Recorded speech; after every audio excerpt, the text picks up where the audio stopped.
শুভ নববর্ষে সবাইকে আমার প্রণাম প্রীতি ও শুভেচ্ছা জানিয়ে আজকের রেসিপিটা নিয়ে চলে এলাম চিলি চিকেন। তো চিলি চিকেনটি বানানোর জন্য প্রথমে এখানে চিকেন ছোটো ছোটো পিস করে নিয়েছি আর খুব ভালো করে ধুয়ে রেখেছি। এবার এর মধ্যে কিছু উপকরণ দেব। প্রথমেই দেব একটা গোটা ডিম, ভেবে ফাটিয়ে দিলাম। এবার এর মধ্যে দেব আদা রসুনের পেস্ট, সয়া সস আর গোলমরিচের পাউডার দেব,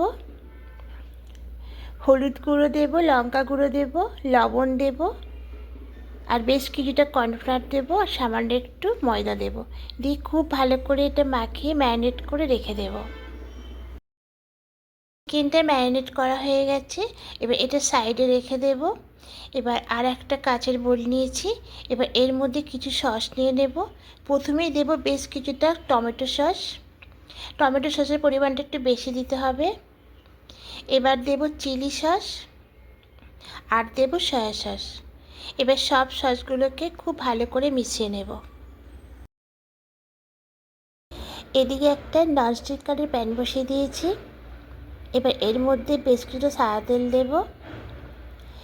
তেলটা গরম হয়ে গেছে, এবার যে ম্যারিনেট করা চিকেনটা রেখেছিলাম ওখান থেকে এক একটা চিকেন নেব, ঠিক এইভাবে করে বসিয়ে দেব। একটু ফাঁকা ফাঁকা করে এইভাবে করে বসিয়ে দিলাম। এবার এটাকে নাড়াচাড়া করে একটু লাল লাল করে ফ্রাই করে নেব। চিকেন পকোড়াগুলো লাল লাল করে ফ্রাই করে নিয়েছি, এবার এগুলো সব তুলে নেব। এবার বাকি যেগুলো আছে ওগুলো ঠিক এভাবে করে বসিয়ে দেব, দিয়ে এগুলোকেও এভাবে করে ফ্রাই করে নেব। পকোড়াগুলো সব হয়ে গেছে, এবার এগুলোকে তুলে নেব। তো গরম গরম এরকম পকোড়া খেতে খুব ভালো লাগে। আরও কিছুটা তেল দেব। এবার এর মধ্যে রসুন কুচি দেব আর কিছুটা আদা কুচি দেব, দিয়ে একটু নাড়াচাড়া করে লাল করে ভেজে নেব। একটু লাল করে ভেজে নিয়েছি, এবার এখানে পেঁয়াজ আর ক্যাপসিকামটা দিয়ে দেব, ঠিক এরকম করে কেটে রেখেছি। দিয়ে হালকা একটু নাড়াচাড়া করে ভেজে নেব। সামান্য একটু লবণ দেব, যেহেতু সসের মধ্যে লবণ থাকে তার জন্য এখানে লবণটা একটু সামান্য দেব। আর চিকেনের ম্যারিনেট করার সময় তো লবণটা দিয়েছিলাম, তো দিয়ে একটু নাড়াচাড়া করে ভেজে নেব। পেঁয়াজ ক্যাপসিকাম হালকা করে ভাজা হয়ে গেছে, এবার এর মধ্যে সসের মিশ্রণটা দিয়ে দেব। দিয়ে একটু নাড়াচাড়া করে সামান্য একটু চিনি দেব, দিয়ে সব কিছু ভালো করে মিশিয়ে নেব।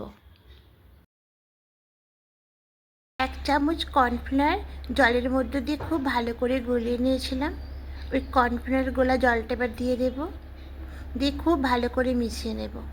ভালো করে মিশিয়ে নিয়েছি, এটা ফুটতেও শুরু করে দিয়েছে। এবার চিকেন পকোড়াগুলো এর মধ্যে দিয়ে দেব, দিয়ে সব কিছু খুব ভালো করে একটু মিশিয়ে নেব।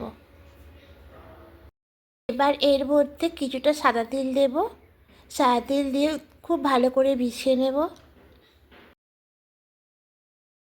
চিলি চিকেনটা একদম রেডি হয়ে গেছে, এর থেকে বেশি আর শুকনো করব না।